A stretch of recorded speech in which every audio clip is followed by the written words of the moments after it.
Alright everybody, welcome back. And me and Fluffy have been busy today, and we finally got part 2 of this display. I've finally got all the pieces cut and we're ready to assemble it and show you what the end product is going to be. So stick around and give me just a minute and we'll get that started.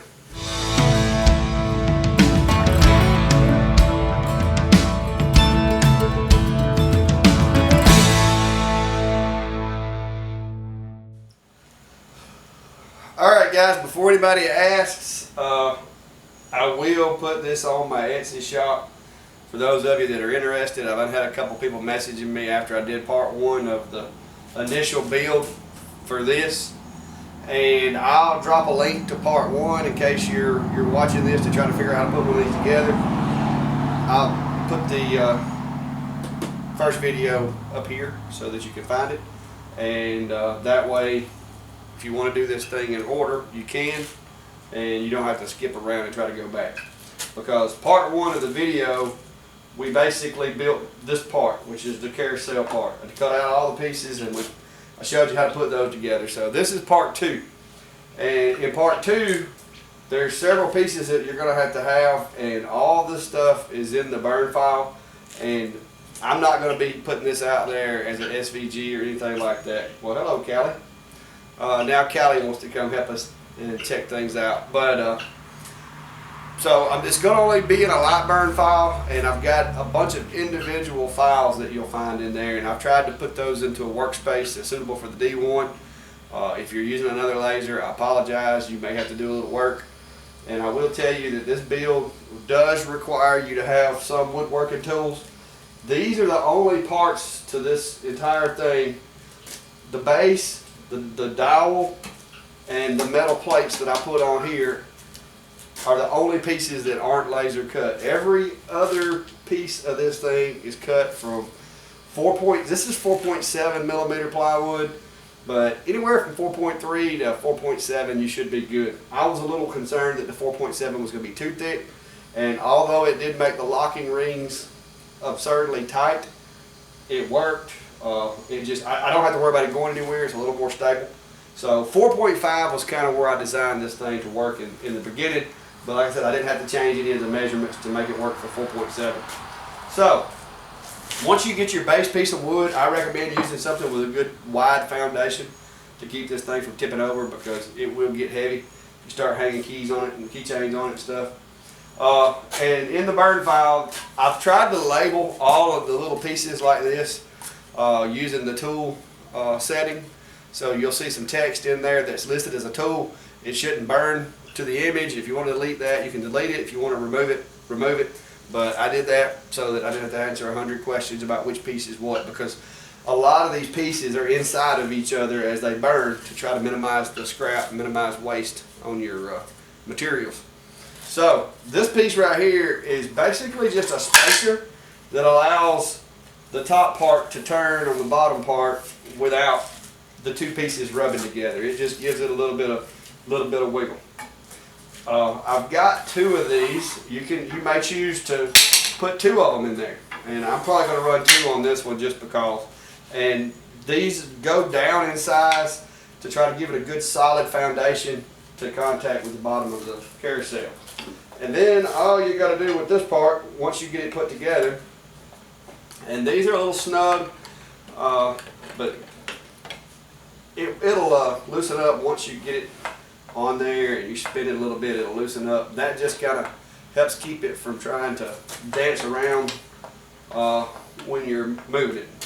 Now you do have to line this little piece here up in the top, coming out from the inside of this thing. It does take a little fishing of sorts, unless you're just really good at lining this up to start with. I'm not. So it takes me a minute to kind of fish it into the hole. And then once you get that into the hole, all you have to do is just push that down and push it all the way until it comes in contact with these bottom little spacers there. And that lets it turn, and those 2 pieces of wood kind of help keep down the friction and make it turn a little easier. And it gets this part here up off of the base, so it's a little easier when you're looking at it or people are looking at it to turn it. All right, the next part up top, you're going to have another one of those spacers. And this one's got a little bit of an oversized hole, and that's intentional. And then once you get that spacer on there, you're going to have another one that's a little more snug. This one is cut to very tight tolerances, and reason B is that's kind of the tension or the lock to hold all that together. Because I will tell you, I did not use a drill press, and unless you're really skilled with a drill, there's a good chance that your dowel will not be perfectly straight up and down. And so by the way that this works, when you put a little tension here on these pieces, as long as this board is flat, as long as these spacers are in there, small spacer, then the bigger spacer, then the bottom plate, when you put the pressure downward on this wood dowel has enough give in it that it will actually correct itself, and you can still, it turns, and it turns freely, and it's flat. So this little wood dowel right here, or this little rig right here, the whole object behind this one is supposed to hold all this together. So you want to put that one on there. It's kind of snug. You want to get everything nice and tight. And then once you get that on there, it'll kind of hold it in place. Alright? Once everything is tight, that's when this box is supposed to go on there. Now, the hole on this one is very snug, and I did that on purpose. And I apologize for the multiple layers of this, but I want to make sure it's not easily messed up. So you're going to need some old trusty Titebond. And like I said, guys, I use this stuff like a lot. I go through a lot of it. And so what you're going to do is you're going to want to put just a little bit of the Titebond around this hole under the bottom. You kind of want to get it onto the inside of the hole so that as you slide it down this wood dowel, it will inevitably adhere the wood dowel to this box. And so then you're just going to slide this guy up here. This one's going to be snug, but that's by design. Alright, now is the time that you have to decide on your little topper here where you want the front of your display to be. Me personally, I'm going to be using this as the front because I intentionally left these little bit of sawmill marks on this to kind of give it that sawmill look. So I'm going to make sure that whatever logo or whatever thing is on this top piece here is looking that way, because that's where I want the front of the machine showing. And so I've got that set up, and best I can I've got it squared so that it won't go anywhere, and I'm just going to let that sit. Now I got one more of these little small ones with the tiny hole, and this is, like I said, I'm trying to get a little bit of glue to penetrate into that crack, but I don't want it to penetrate so far as to seal the whole, you don't want it to glue this part from moving. So you want to make sure that when you put it on there, you put the one on there dry, then you put the box on with glue, and then you put this one on with glue. And when you press all those together and all those set, that should hold it. Now, I do recommend having just a little bit of gap right here. Not enough to hurt anything, but I mean, they'll eventually, friction will cause it to build a little bit of slack into that. But you want to make sure this stays square too until your glue dries. And then once that's together, you pretty much got this guy built. The only step that is left is to take that wood dowel and cut that wood dowel off.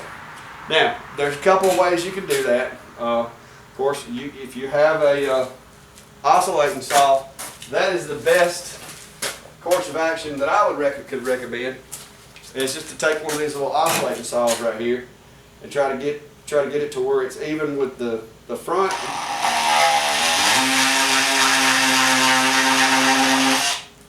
Cut that guy off, and everything is together. Now, the only thing that I didn't do, and I thought about it, but I wanted to leave this open, is I didn't make a lid for this box.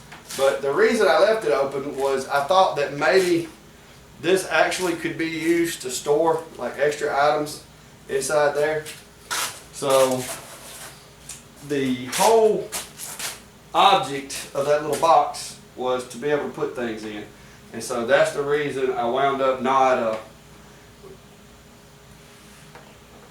putting the top on that box. That, and it would make putting this thing together a little more difficult.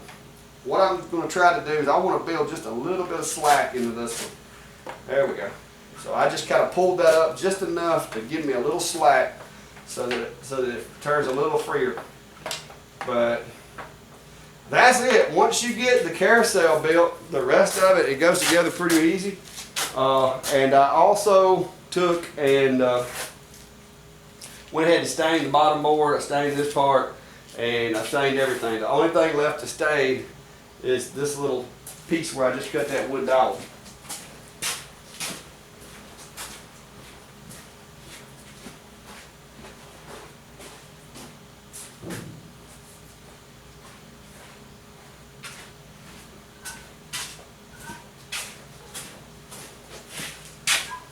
And so what I'm going to do now is I'm going to take me a piece of sandpaper here and I'm just going to touch up the top of this little dowel just to get any fuzzies off of it.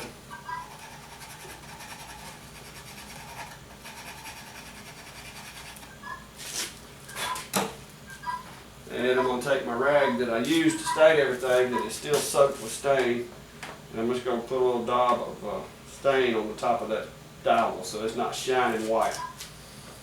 But that's the thing in a nutshell, guys. That's how it works. Now I've got to fill it up and make a whole bunch more keychains to go on it.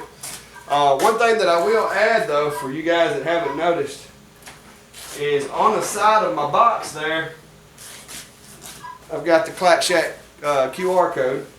And the purpose of that is when I put this thing out in this store, I wanted everybody to be able to see, you know, my logo, but I also want to use it to try to, you know, link people into my Etsy or link people into, you know, some of my social media stuff. And so this QR code, and it does work, and I'm going to show you in a second. This QR code will take you to my website. Alright guys, there is that's the QR code that I built, and I'm just going to throw this out there. There's a lot of these paid for QR sites out there, but learn from my mistakes, guys. If you get one of those free QR codes, that thing will only work for a certain amount of time and then it's going to break, and when it breaks they're going to want you to buy it. Well, this is actually a Google QR code that didn't cost me anything, and so it should work from this point forward. And I was able to manipulate it and pulled it into Lightburn and put my logo in it. So little tip for you there, it can be done. You can have a free QR code with your logo in it and it not cost you nothing. This is my iPhone here, and you can see it. Notice it is actually seeing the QR code. I click it and boom, to the Clack Shack we go. Alright guys, that's going to conclude part 2 of my little caddy here. And I hope, like I said, I hope you found it interesting, amusing, or entertaining, or whatever. But yeah, the file, like I said, it's about 8 files, but it's made completely with the D1. This is the machine here that did it, and so it's a little dirty now. But I'm telling you guys, I am not seeing the horror stories about the air assist stopping up. I cut this entire thing, and trust me, this is hours of burning in all these templates. And I've still got good flow. Mine's not, it's not stopped up, not one bit. But now I run mine continually, whether it's engraving or whether it's cutting. I run it, and it may be contributed to my vacuum table. I'm not sure, but I'm not having any problems with the air assist on my machine. So, but I appreciate you stopping by, and if you hadn't already, you know, please hit the subscribe button. And in the event that you're wanting to try to put one of these together, or you didn't catch the first half of the video, I'm going to try to drop a link to the video here so that you can just click on that and move on over to it. But just let me know what you think and give me a little time, and hopefully I'll have this thing on Etsy by the time this video is scheduled to go out. But I appreciate you, and I appreciate everybody's support, and I appreciate all the feedback on the jig files that I've been making. I've been seeing a lot of guys using them, and they're bragging about how well they work. I appreciate the fact that folks are bragging, but I kind of expected it to work, or I wouldn't be putting it out there.